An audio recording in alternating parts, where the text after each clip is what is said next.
말라버린 현실에서 다시 일어서다라는 제목으로 하나님 말씀 증거하도록 하겠습니다. 보통 인생살이 하는데 세 가지 필수품이 있다고 얘기를 합니다. 뭐 여러 사람이 얘기를 했었는데 마지막에서 제가 책으로 본 거는 김난도 교수의 아프니까 청춘이다. 거기도 인용이 돼 있더라고요. 이게 원래 옛날부터 많이 비유되던 얘기들입니다. 세 가지가 있는데 첫째는 시계고, 두 번째는 나침반이고, 세 번째는 거울이라는 것입니다.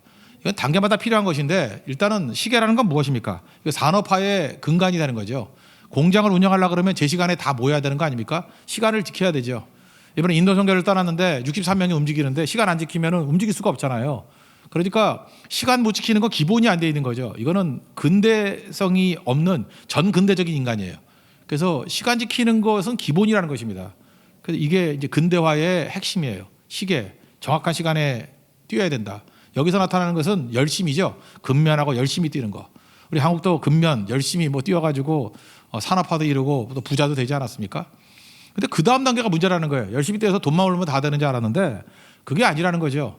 우리 58년 개띠들 어떻습니까? 아버님 세대들 뭐 열심히 뛰었잖아요. 뛰어가지고 회장님을 위해서, 회사를 위해서 죽도록 뛰었는데 나중에는 나가라 그러고 뭐 퇴직시켜버리고 배신감 느끼고 후회되고 절망이 오잖아요. 이게 아니라는 걸 알았죠. 그래서 중요한 게 뭐예요? 열심보다 더 중요한 것은 방향이다. 두 번째가 나침반이에요. 내가 어디로 가고 있는가? 방향이 제대로 되지 못한다 그러면 인생 다 마치고 난 다음에 반드시 후회한다는 것입니다. 그래서 시계도 있어야 되고, 두 번째 이 나침반, 방향이 정확한 게 중요하다. 근데 세 번째 단계는 뭐냐면 이제 거울이에요. 거울은 우리가 열심히도 살아봤어요. 그리고 방향도 올바른 방향이다라고 갔는데 문제는 뭐냐? 내면이 무너져 버리니까 아무것도 못 하겠더라는 거예요. 그 요즘에 뭐 얼마나 많은 사람들이 자살하려고 그럽니까? 얼마나 많은 사람들이 멘탈 붕괴라 그럽니까? 얼마나 많은 사람들이 공황장애에 사로잡혀 있고 우울증에 사로잡혀 있고, 그러니까 내면이 무너져 버리니까 아무것도 못 하잖아요. 그 사람이 뭐 명문대학 나오면 뭐 할 거예요? 뭐 어학 실력이 뛰어나면 뭐 할 거예요? 돈이 많으면 뭐 할 거예요? 아무것도 못 한다는 거예요. 그래서 거울은 뭐예요? 내 내면을 바라보는 것. 그게 본질이다. 그래서 이 세 가지가 다 필요한데 순서대로 특별히 제일 중요한 게 거울이라는 것입니다. 이 거울과 같이 진짜 본질을 보여주는 것, 우리 내면을 보여주는 성경이 누가복음이라고 생각합니다. 누가복음은 4개의 복음서 가운데 하나인데 특별히 이 누가에서 강조되는 건 뭐냐면 성령이에요. 성령이라는 단어가 신약성경에 210번 정도 나오거든요. 그중에 3분의 1이 누가가 쓴 누가복음과 사도행전에 집중적으로 몰려 있습니다. 그러니까 무슨 얘기예요? 성령이 본질이라는 거예요. 그래서 오늘 1절부터 4절까지 읽어보면은 특별히 여기 사실이라는 단어가 나오고 1절에, 3절에 그 다음에 근원이라는 단어가 나오죠. 그러니까 성경은 이 사실을 얘기할 때 이게 근원적인 게 사실이라는 거예요. 반대되는 개념이 뭐냐면 현실과 사실을 좀 대비하는 것 같아요. 현실이 뭐예요? 리얼리티. 현실은 겉으로 드러나는 것들만 보는 거예요. 사건만 보는 거예요. 이건 현실인데 그 이면에 내면에서 진짜 본질이 무엇인지, 진짜 벌어지는 게 뭔지, 그것을 성경은 팩트, 사실이라고 얘기했어요. 사실을 보여주는 성경입니다. 그러니까 본질이 무엇인지를 보여주는 거예요. 누가 일하십니까? 성령이 일하신다는 거예요. 누가 일하십니까? 하나님이 일하신다는 거예요. 하나님이 일하신다라고 하는 것을 축약해서 뭐라 그러냐면 은혜가 일한다, 또는 은총의식 이렇게 얘기합니다. 반대로 겉으로 보이는 사람이 일한다고 생각하는 걸 뭐라 그러느냐? 은혜의식의 반대말이 공로의식이에요.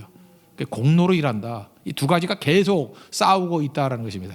누가복음 전체를 통해서 하나님의 일하심, 성령의 일하심, 특별히 은총의식을 재발견하는 그런 우리 거룩한 시간이 되기를 바랍니다. 1절부터 4절까지를 한번 읽겠습니다. 시작. 우리 중에 이루어진 사실에 대하여 처음부터 목격자와 말씀에 일꾼된 자들이 전하여준 그대로 내력을 저술하려고 붓을 든 사람이 많은지라. 그 모든 일을 근원부터 자세히 미루어 살핀 나도 대별로 각하에게 차례들어 써버리는 것이 옳은 줄 알았노니 이는 각하가 알고 있는 바를 더 확실하게 하려 함이로라. 영성이란 게 뭡니까?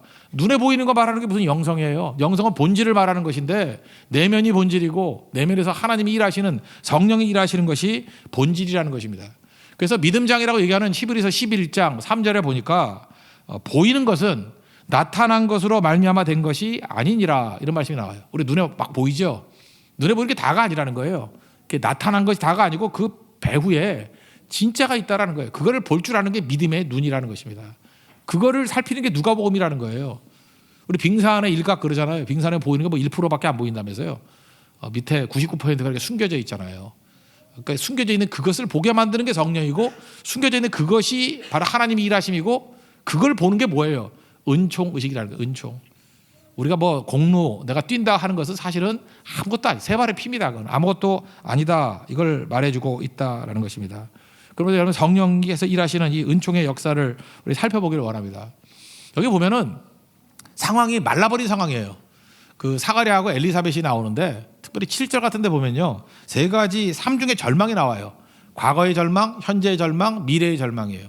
과거는 잉태하지 못했다라고 하는 과거. 현재는 자식이 없다. 지금 현재. 그리고 두 사람 다 나이가 많다라고 하는 미래. 그러니까 절망인데 과거에도 절망이었고, 그죠? 잉태하지 못했고, 또 지금도 절망이죠. 자식이 없고. 근데 미래라고 소망이 있는 건 아니잖아요. 나이 많아가지고 아이를 낳을 가능성이 전혀 없다. 이게 무슨 얘기입니까? 메마른 상황이에요. 메마른 상황. 말라버린 현실. 그러니까 불가능한 현실. 우리도 그럴 수 있죠. 그 불가능한 현실 가운데 하나님의 은혜가 임했다고요. 성령이 임했다고요. 그랬더니 불가능한 상황 가운데서도 생명의 씨가 태어나더라. 예, 그거를 우리에게 말해주고 있다는 것입니다. 여러분 삶 가운데도 지금 말라버린 상황이 있습니까? 절망적인 불가능한 상황이 있습니까? 그럼 끝난 거 아니에요. 과거도 절망이고 현재도 절망이고 미래도 절망이다 하면 끝 아니에요. 근데 하나님이 임하시니까 그때부터 소망이 생기기 시작하더라. 생명이 생기기 시작하더라. 이게 오늘 본문의 말씀입니다. 우리 3중의 절망을 한번 보겠습니다. 1절부터 5절부터 7절까지 보겠습니다. 시작. 유대왕 헤롯 때에 아비야 반열에 제사장 한 사람이 있었으니 이름은 사가랴요 그의 아내는 아론의 자손이니 이름은 엘리사벳이라. 이 두 사람이 하나님 앞에서 의인이니 주의 모든 계명과 규례대로 흠이 없이 행하더라. 엘리사벳이 잉태를 못함으로 그들에게 자식이 없고 두 사람의 나이가 많더라. 7절 보세요. 잉태하지 못했다. 과거의 절망. 자식이 없다. 현재의 절망. 두 사람의 나이가 많다. 미래의 절망. 그러니까 메마른 상황이라는 거예요. 이 똑같은 일이 이 누가복음의 쌍둥이 서신이라고 얘기하는 사도행전도 보면은 당시에 예수님이 십자가에 죽고 난 다음에 다 흩어져 버렸습니다. 다 도망쳐 버렸어요. 그럼 불가능한 상황 아니에요. 아무것도 안 될 상황이죠. 그리고 오합시절만 모여 있잖아요. 근데 성령이 임재하시니까 그 불완전한 상황 속에서 하나님의 교회가 잉태되더라는 거예요. 똑같은 맥락이에요. 지금 사가랴 엘리사벳이 애 낳는 게 불가능하죠. 근데 하나님의 성령의 임재가 있으니까 아기가 태어나더라. 모든 사람이 도망쳐서 절망 가운데 있는 상황 속에서 하나님의 성령이 임재하니까 교회가 탄생되더라. 그럼 우리 상황도 마찬가지죠. 내 상황이 메마른 상황, 불가능한 상황이라 할지라도 하나님의 성령께서 임재하시면 그게 은총의식이거든요. 은혜가 임하면 생명의 씨앗이 생겨나더라. 그게 오늘 메시지예요. 오늘 여러분 어떤 불가능이 있습니까? 어떤 절망이 있습니까? 어떤 메마름이 있습니까? 나는 과거에도 절망이고 현재도 절망이고 미래도 소망이 없어. 이렇게 생각하잖아요, 다들. 그런데 하나님의 은총이 임하게 되면은 교회가 탄생하고요. 하나님의 은총이 임하면요. 그 늙은 사가랴 엘리사벳 가운데 세례 요한이 태어나고요. 우리 삶 가운데 이런 절망 가운데서도 하나님께 새로운 생명을 꽃피우기 시작한다라는 것입니다. 여러분 믿습니까? 이게 은총 의식이에요. 이건 이쪽에 공간이죠. 공간이가 뭐예요? 사람의 몸, 교회. 이게 눈에 보이는 거 아니에요. 공간. 또 하나의 하나님의 임재가 있는 곳이 어디냐 하면은 시간이에요. 시간. 그 다음에 뭐라고 얘기하냐면 마침이라는 얘기가 나와요. 마침 그러면은 그냥 우연히 된 것 같이 보이잖아요. 근데 그게 하나님의 때라는 거예요. 또 하나가 제비 뽑았다 그러는데 제비 뽑는 게 진짜 로또잖아요. 이건 뭐 복을 아닙니까? 이게 우연히 된 것 같이 보이는데 아니라는 거예요. 하나님의 때에 하나님께서 일하신다라는 것을 보여주고 있습니다. 여러분 헬라어 단어에는 두 단어가 있는 거 아시죠? 일반적인 시간 그럴 때를 크로노스, 거기서 크로놀리지 이런 게 나오잖아요. 역대기 뭐 이런 거. 그 크로노라는 게 그 일반적인 시간. 그런데 하나님께서 임재하셔서 가치 있는 시간, 의미 있는 시간, 하나님의 시간을 만들 때는 그렇게 안 써요. 카이로스라는 단어가 써요. 지금 이 시간 여기 마침 그럴 때 이게 크로노스가 아니라는 거예요. 이게 카이로스라는 거예요. 하나님이 손대신 시간이라는 거예요. 제비를 뽑는다. 이게 우연이 아니라는 거예요. 하나님의 타이밍에 하나님의 때 하나님이 손대셔서 이게 일하게 만드신다라는 거예요. 우리 인생도 마찬가지입니다. 그냥 대충 살면 크로노스예요. 근데 인도 선교 같은 때 우리가 막 지나갔던 자리가 있지 않습니까? 말씀 증거한 자리가 있지 않아요? 거기서 어떤 한 사람이 믿고 그 모든 가정이 변화가 됐다 그러면 그 시간은 크로노스가 아니죠. 의미 있는 시간이죠. 하나님이 손대신 시간이죠. 카이로스의 시간이라는 거예요. 하나님께서는 공간도 절망적인 공간도 구원해 주시고 절망적인 시간도 하나님이 손대 주시면은 구원받게 된다라는 거예요. 은총은 두 군데 동시에 하는 거예요. 절망적인 공간에도 임하고 절망적인 시간에도 임한다는 거예요. 그래서 절망적인 시간이라 그러면 나는 이제 뭐 너무 늙었어. 나는 끝장났어. 나는 전성기가 끝났어. 누가 그래요? 하나님이 그럴 때 손대셔서 카이로스를 만드시고요. 공간도 마찬가지죠. 나는 가능성이 없어. 두 사람 늙었는데 무슨 애를 낳아? 우리 가능성이 없어. 이 오합지졸 가지고 무슨 교회가 탄생해? 근데 하나님이 손대시면 교회가 탄생되고 새로운 생명이 씨앗을 내게 된다는 것입니다. 그래서 우리에게 필요한 게 뭐예요? 은총이 필요한 은총이 임하면 못할 일이 전혀 없다. 그래서 은총이 임하면 공간도 구원받고 시간도 구원받는다. 이게 오늘 메시지예요.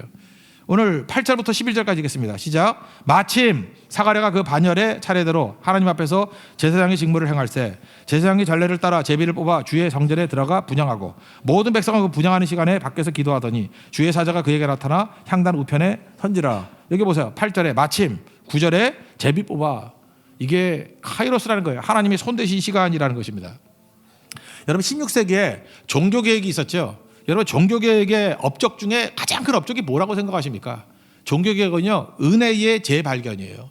성경에 면면이 흐르는 은혜가 무엇인지를 발견한 게 종교개혁의 가장 큰 업적이라고요. 캐톨릭에서는 어떻습니까? 모든 말씀을 다 공로로 바꿔버렸어요. 그래서 면죄부사하면 구원받고 뭐하면 구원받고 뭐하면 맨날 우리가 뭘 해야 된다고 생각했다고. 그러니까 결국은 다 인간적인 일이에요. 인간적인 일들. 근데 성경을 보니까 아니죠. 하나님이 일하시는 거죠. 그래서 은총의식의 반대말이 공로의식이거든요.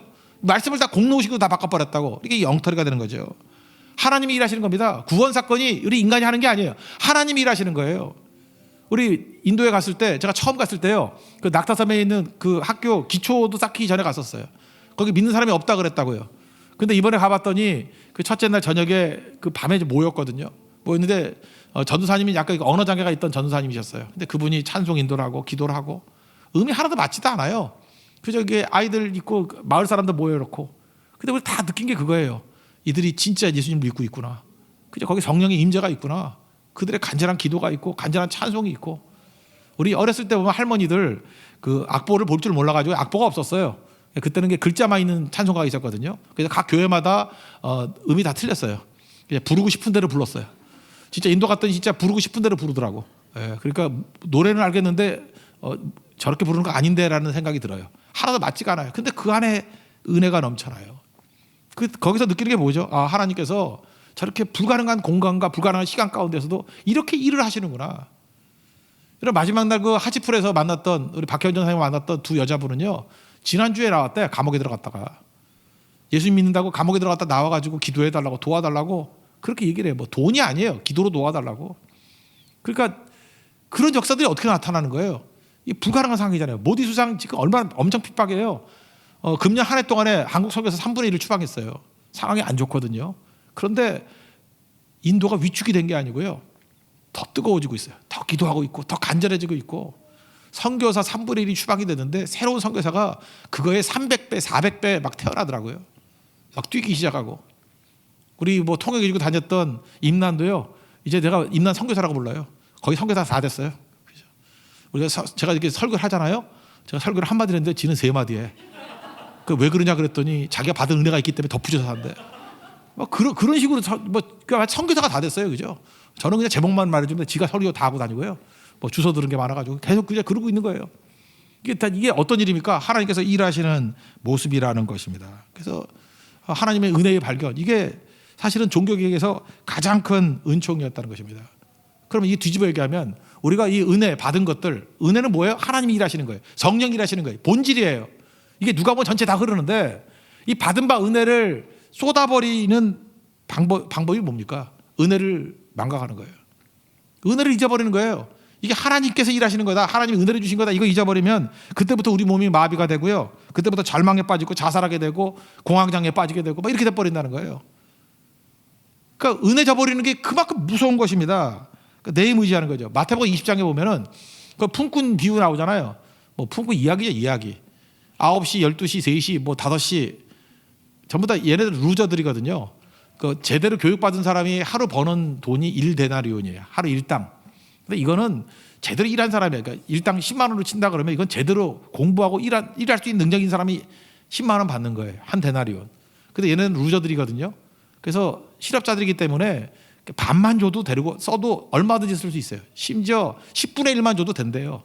근데 그들에게 한 데나리온을 준다 그러니까 루저들한테 최고 실력 있는 사람과 똑같은 월급을 준다는 거 똑같죠. 일당을 준다는 거 똑같은 거죠. 그러니까 9시에 온 사람이든 12시에 온 사람이든 다 감격하는 거예요. 감사, 감격. 너무 고마운 거예요. 나 같은 실업자를 사용해 주신다니, 그것도 무려 그죠? 실력 있는 사람이 주는 1데나리온을 준다 그러니 얼마나 감사합니까? 은혜 의식에 충만한 거죠. 우리 그렇게 은혜로 살아가는 거예요. 문제는 언제 생깁니까? 거꾸로 이 은혜의 장애가 되는 게 뭐냐 하면 1시간밖에 일하지 않은 사람에게 1데나리온을 주는 거예요. 그때부터 은혜는 사라지고 공로의식이 생기는 거예요. 저 사람이 1데나리온 받았으니까, 1시간 일하고 1데나리온 받았으니까 나는 은혜가 생각나는 게 내가 한 게 생각나는 거예요. 나는 9시부터 9시간을 일했잖아요. 9시부터 6시까지. 그러니까 나는 얼마나 많이 받을까라고 생각했는데 1달이나 받으니까 이게 원망, 불평, 은혜 다 쏟아버리죠.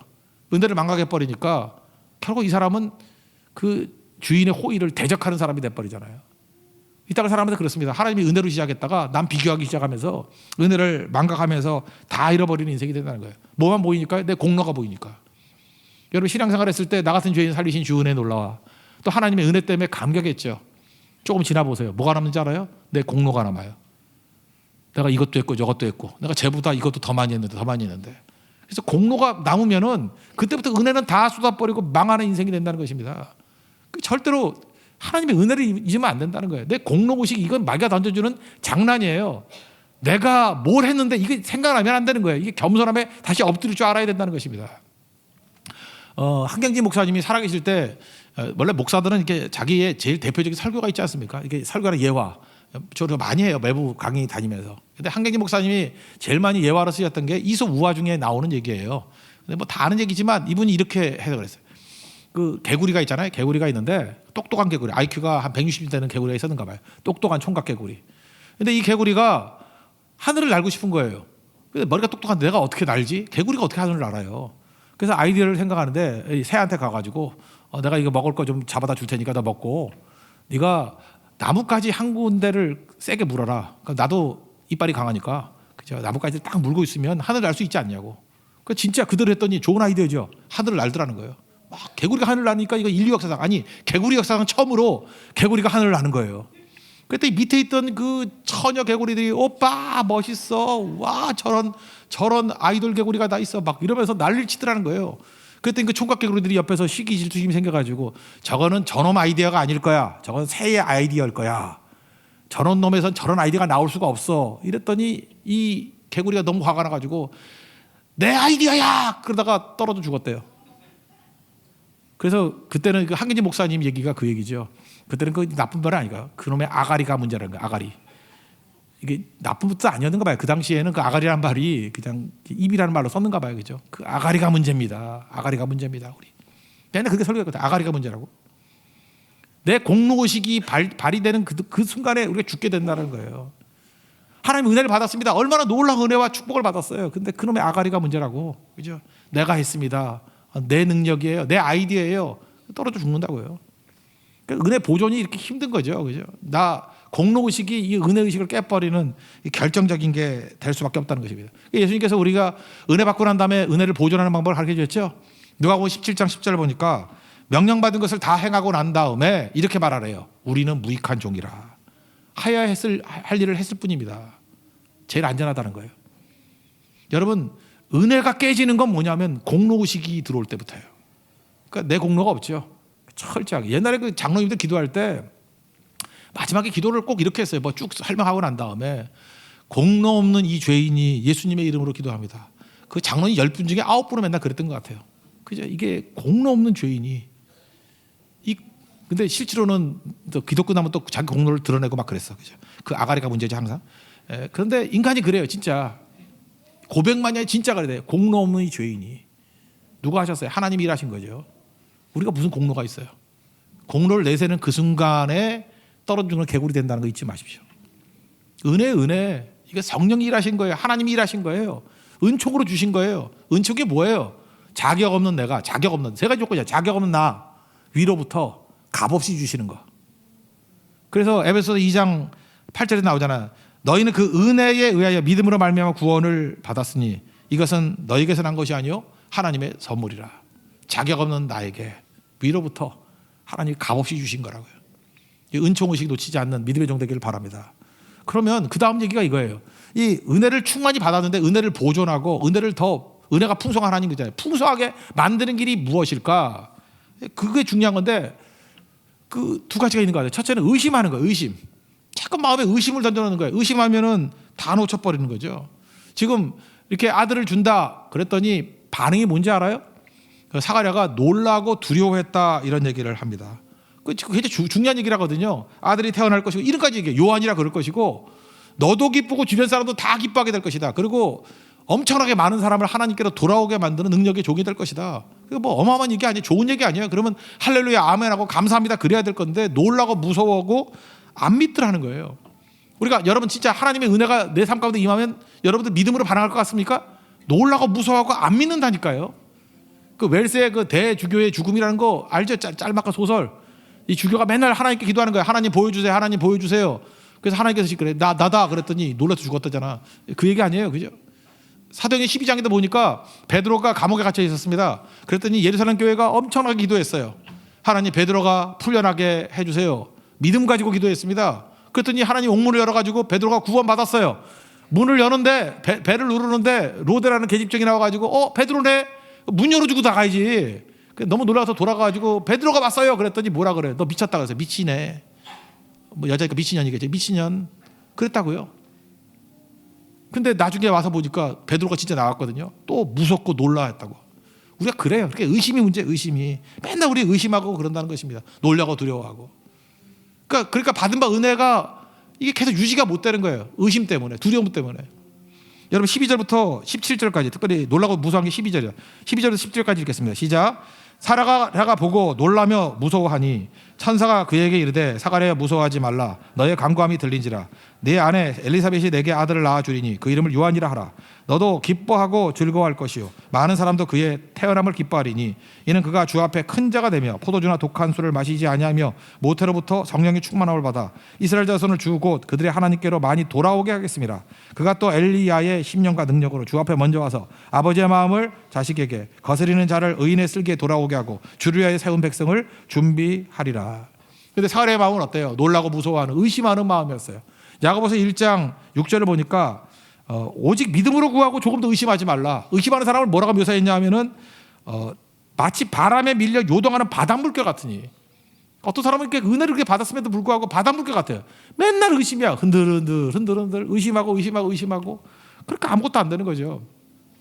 우리가 은혜 받고 나면요 두 가지가 같이 와요. 하나님 말씀이 오고요 의심이 와요. 그럼 어떻게 하면 돼요? 그냥 그때마다 말씀 붙들면 돼요. 말씀이 옳지. 그러면은 흔들리지 않고 간다고. 말씀이 중심이니까. 중심이 있는 사람과 없는 사람 모범한다고요? 많이 줘보면 한다고요? 많이 줘도 안 흔들려요. 말씀 붙들면. 근데 의심으로 가요. 의심으로. 그럼 흔들흔들 하니까 다 쏟아버리고 아무것도 아니게 돼버린다는 것입니다. 여러분 심지어 여러분 그 자고새라는 거 들어봤어요? 남이 낳은 알을 품어가지고 지 새끼 같이 키우는 게 자고새예요. 어떤 사람이 이런 사람이 있어요. 자기 비전도 아니야. 다른 사람이 받은 말씀인데도 불구하고 그 말씀이 너무 좋아 보여. 그래서 자기가 붙들고 기도하고 믿어요. 그럼 그 사람 거 되는 거예요. 그렇게 은혜를 많이 받아놓고 예를 들어 인도 선교를 갔습니다. 인도 선교 가가지고 자기가 은혜를 엄청 받았어요. 그래서 뭐 자기도 모르게 간증을 하게 된 거야. 인도에서 이렇게 하나님이 일하셨고 이렇게 축복이고 이렇고 그 얘기를 들은 사람이 그 약속의 말씀을 붙들고 기도하고 그대로 품으면 그게 자기가 되는 거예요. 근데 심지어 그 고생을 하면서 그 배앓이 해가면서 거길 갔다 와가지고도 또 의심하기 시작하면은 그 말짱 도루묵이 아무것도 아니라는 거예요. 그 옛날 얘기인데 그 앤 그루델이라는 그 교수 얘기였어요. 옛날에 그 청각 시험 들리는지 안 들리는지 옛날에 이제 원시적으로 했겠죠. 저는 어렸을 때 그 청각 시험을 이렇게 시계 갖고 했어요. 여기다 갖다 대면 어디서 들리니 그러면 이손 그러면 여기 이손 그러면 됐거든요. 근데 서양사람은 그렇게 안 했는가 봐. 그 앞에 선생님이 이렇게 말을 해주면 똑같이 따라하는 거예요. 오늘 날씨 좋다 그러면 들리니까 뒤에서 오늘 날씨 좋다 그러고 오늘 꽃이 예쁘네 그러면 꽃이 예쁘네 이랬다라는 거예요. 근데 그 반에 언청이라 그러죠. 이렇게 입 밑에 갈라져가지고 말 잘 못하는 언청이. 내가 어렸을 때 언청이 되게 많았는데 우리 반에도 하나씩 있었는데 그죠? 언청이. 이 언청이니까 얘가 굉장히 열등감에 사로잡혀 있고 자기가 열등감이 있으니까 굉장히 반항적이 됐겠죠. 그래서 그 문제아에 있던 애가 있었어요.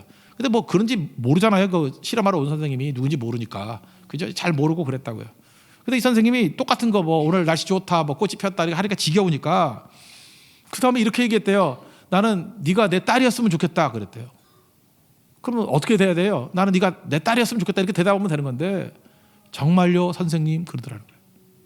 갑자기 교실이 정막에 빠졌대요. 이런 열등감에 빠진 애 있잖아요. 난 네가 내 딸이었으면 좋겠다. 그랬더니 그 언청이 여학생이 정말요 선생님? 또 물었더니 나는 네가 내 딸이었으면 좋겠다. 정말요 선생님? 그 분위기가 달라졌대요. 그리고 애가 그러더래. 정말요 선생님? 선생님들 말이 바뀌었어요. 그래 정말로 네가 내 딸이었으면 좋겠어. 정말요 선생님? 그래 내 딸하자. 선생님이 내 엄마예요. 그때부터 얘가 치유가 되기 시작했다는 것입니다. 잘 보세요. 이거 실험하는 말이었어요. 근데 그 말을 자기 메시지를 듣고 품으니까 자고새같이 자기게 되잖아요.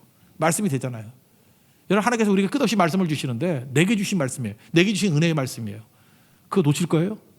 정말요 예수님? 내가 구원받았나요? 내가 죄사함 받았나요? 내가 하나님 자녀인가요? 나에게 승리가 있나요? 주께 나와 평생 함께 하신다는 게 확실합니까? 그렇다면 너무 감사해요. 그래야 되는 거 아니에요? 근데 내게 주신 다 말씀이 있다 할지라도 그거 다 내팽개치고 의심 붙들고 그러다가 깨져버리게 된다라는 것입니다. 의심하니까 어떤 일이 벌어져요? 의심의 말들을 하게 되잖아요. 그러니까 하나님께서 어떻게 해버리냐 하면은 입 닥치게 만들어버려요. 말 못하게. 여러분 의심이 있을 때 말하지 않아야 되는데 의심이 있을 때 자꾸만 말을 해가지고 혼자만 끝나는 게 아니에요. 은혜 쏟는 방법이 뭐냐 하면 주변 사람까지 다 개쓰레기 만들어버리는 거야. 혼자만 망하는 게 아니고 다 같이 망하게 만드는 거예요. 그러니까 얼마나 어리석은 겁니까? 침묵해야죠. 침묵. 말하지 않게. 사가랴가 이렇게 의심하고 자꾸 그러니까 천사가 와가지고 말 못하게 만들어버렸어요. 입 닥쳐. 귀신이 예수님 와가지고 당신 하나님의 아들입니다. 하나님이 능력 가지고 못합니다. 그랬더니 예수님이 귀신의 얘기를 들으려고 그랬어요? 잠잠하라. 입 닥쳐 그러지. 귀신의 소리를 입 닥치듯이 의심하는 소리도 귀신의 소리예요. 입 닥쳐. 말 못하게 만들어버리잖아요. 이게 사실은 복이에요. 복. 이게 사실 하나님의 은혜가 된다는 것입니다. 사가랴가 의심해가지고 입 닥치게 됐어요. 그 얘기입니다. 18절부터 23절까지 읽겠습니다. 시작. 사가랴가 천사에게 이르되 내가 이것을 어떻게 알리오? 내가 늙고 아내도 나이가 많으니이다. 천사가 대답하여 이르되 나는 하나님 앞에 서 있는 가브리엘이라. 이 좋은 소식을 전하여 내게 말하고자 보내심을 받았노라. 보라 이 일이 되는 날까지 내가 말 못하는 자가 되어 능히 말을 못하리니 이는 내가 내 말을 믿지 아니함 이거니와 때가 이르면 내 말이 이루어지리라 하더라. 백성들이 사가랴를 기다리며 그가 성전 안에서 지체함을 이상히 여겼더라. 그가 나와서 그들에게 말을 못하니 백성들이 그가 성전 안에서 환상을 본 줄 알았더라. 그가 몸짓으로 뜻을 표시하며 그냥 말 못하는 대로 있더니 그 직무의 날이 다하되매 집으로 돌아가니라. 잘 보세요. 이게 의심하고 그냥 자꾸만 이렇게 헛소리 하려고 그러니까 입 닥쳐 그랬잖아요. 입 닥쳐. 그래서 우리가 은혜를 풍성히 유지하고 은혜를 계속해서 이게 확장시키려고 그러면 의심 붙들고 하지 않고 말씀 붙들어야 되고 또 하나는 불신의 말을 하면 안 돼. 말을 하면. 여러분 에베소서 5장 18절에 보면은 술 취하지 말라. 이는 방탕한 것이니 너희는 오직 성령의 충만함을 받으라. 이런 말씀이 나오죠. 여러분 술 취하는 게 왜 나쁜 거죠? 술 취한 게. 술 취하게 만들면 하나님께서 은혜 받은 모든 것들을 술로 인해서 다 쏟아버리게 만들어버린다고. 술 취하면 나타나는 특징이 뭐냐 하면 주절주절 의심의 말, 불신의 말을 하게 돼 있다고요. 심지어 그래서 예배 드리는 사람 가운데 술꾼들이 있죠. 술꾼들. 여러분 보세요. 왜 성장이 없어요? 왜 술 마시면 성장이 없어요? 받은 바 은혜가 있어요. 충만한 은혜가 있어요. 다 있는데 소주 몇 병 마시고 난 다음에 떠드는 그 불신의 말들이 그걸 다 쏟아버리고 본인만 아니라 주변 사람도 다 지옥 끌고 가는 지옥의 백성 되게 만들어버린다는 거예요. 술 취하지 말라. 이는 방탕한 것이니 마귀 도구라는 거예요. 은혜가 된다 할지라도 이게 구멍 뚫린 항아리가 될 수밖에 없어요. 이거 담을 수가 없다고. 술 취하지 말라. 이는 방탕한 것이니 받은 바 은혜 다 쏟아버리는 거야. 오직 성령의 충만을 받으라. 여러분 은혜가 중요하지 않습니까? 하나님 일하시는 게 중요한 거 아니에요? 그렇다면 의심도 버려야 될 뿐만 아니라 이 불신의 말도 버리는 모습이 있어야 된다는 것입니다.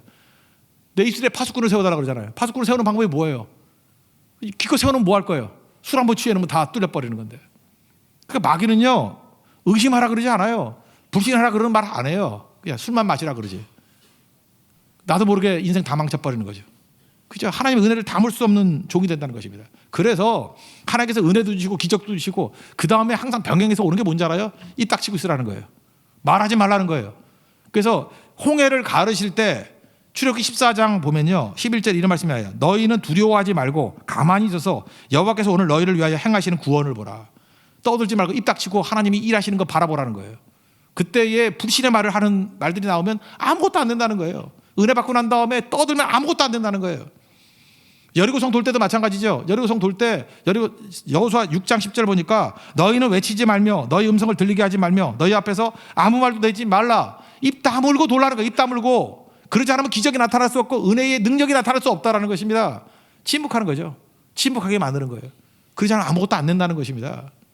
심지어 그래요. 인도 선교에 갔다 오고 난 다음에 은혜를 얼마나 많이 받았습니까? 하나님 일하시면 얼마나 많이 받습니까? 근데 그때 떠들고 다니는 거예요. 떠들고 다니면 은혜 다 쏟아버리고 능력도 다 쏟아버리고 기적도 사라지고, 특별히 선교 갔다 오고 난 다음에도 술 마시는 인간들 있죠. 그래 놓으면 그 다음부터 이제 마귀 새끼 노릇하는 거예요. 그죠? 다 쏟아붓고 불신, 의심, 다 깨져버리는 거예요. 여러분, 광야라는 말이죠. 하나님께서 하나님 백성들을 광야로 보내는 건 이게 축복입니다. 광야 가면요, 광야의 특징이 뭔지 알아요? 침묵할 수 있는 거예요. 광야라는 말이 히브리어는 자음만 돼 있는 거 아시죠? 미드바르, 이게 광야예요. MDBR, MDBR 자음으로 써 있어요. MDBR 영어로 하면 MDBR이에요. 음가가 MDBR. 근데 말씀이라는 단어가 DBR이에요. 그래서 광야 그러면 MDBR, DBR, 다바르가 생각나요. 미드바르. 광야를 왜 부르신지 알아요? 광야 가면은 말할 데가 없잖아. 아무도 없으니까 거기서 침묵을 배우는 거예요. 그리고 하나님 말씀을 듣는 거예요. 요즘에 광야가 어디겠어요? 자꾸만 떠들고 다니면 여러분들 하나님 여러분 감옥에 독박이 쳐놔요. 독박이 광야지 뭐. 아무도 말할 데가 없어. 그러니까 오직 하나님 말씀만 듣는 거예요. 그거 아니면 병원에도 혼자 들어가 있는 방이 뭐예요? 그 중환자실 집어넣어가지고 차박해가지고 몸도 못 움직이면서 하나님의 음성만 듣게 받는다고. 그게 우리 광야예요. 그게 저주가 아니에요. 그게 축복이지. 받은 바 은혜 제발 쏟지 말고 엉터리같이 이게 쓸데없이 의심 붙들거나 이렇게 쏟아붓는 거 하지 말라는 거예요. 사랑해 보세요. 사랑하는 거 아니에요. 네가 지금 어떤 하나님의 일에 쓰임받는 존재인지 아느냐? 어디서 쓸데없이 짓거리고 있느냐는 거예요. 입 닥쳐. 그래야 하나님의 은혜를 담을 수 있고 그 다음에 일을 할 수 있는 종이 될 수 있다는 것입니다. 그 길로 걸어가는 거예요. 오늘도 우리에게 주시는 하나님의 귀중한 말씀입니다. 잘 보세요. 내 상황이 안 좋아요. 원래 상황도 안 좋은데 떠드는 인간들 많은 거, 그건 진짜 설상가상이죠. 내 상황이 메마른 상황이에요. 메마른 현실, 불가능한 현실이에요. 그리고 자포자기하잖아요. 절망이잖아요. 근데 믿음이 뭐예요? 하나님이 일하시면 된다는 거죠. 성령이 임재하시면 생명이 싹튼다는 거죠. 불가능한 상황에서 교회가 세워진다는 거죠. 그게 뭐예요? 은총이에요. 은총 임하시면 안 될 일이 없다. 이게 메시지예요. 그럼 그 다음 할 일이 뭐죠? 마귀는 계속해서 이 은총을 깨려고 우리를 도전합니다. 그래서 공로의식 생겨가지고 내 아이디어야 그래서 죽게 만들고, 의심 품게 만들어가지고 요동하는 물결같이 만들어버리고, 그리고 뭐예요? 쓸데없는 불신의 말 짓거리게 만들어가지고 말이죠, 말. 자기도 망하고 그거 듣는 사람도 망하게 만들어버리고. 뒤집어 얘기하면 은혜 받으라는 거예요. 하나님이 일하시는 은총을 체험하는 종이 되라. 그리고 그 은혜를 잘 보존할 수 있도록 입 다물고 기도하고 있고, 의심하지 말고 말씀 붙들고 나아가고, 그리고 잠깐만 내 마음에 꿈틀거리는 공로의식이 생길 때마다 꺾어버리라는 것입니다. 그러면 능히 승리할 수 있습니다. 그 은혜로 승리하는 하나님이 된 종 되기를 축원합니다. 자리에서 일어나겠습니다. 은혜 아니면 살아갈 수가 없네 찬양하겠습니다.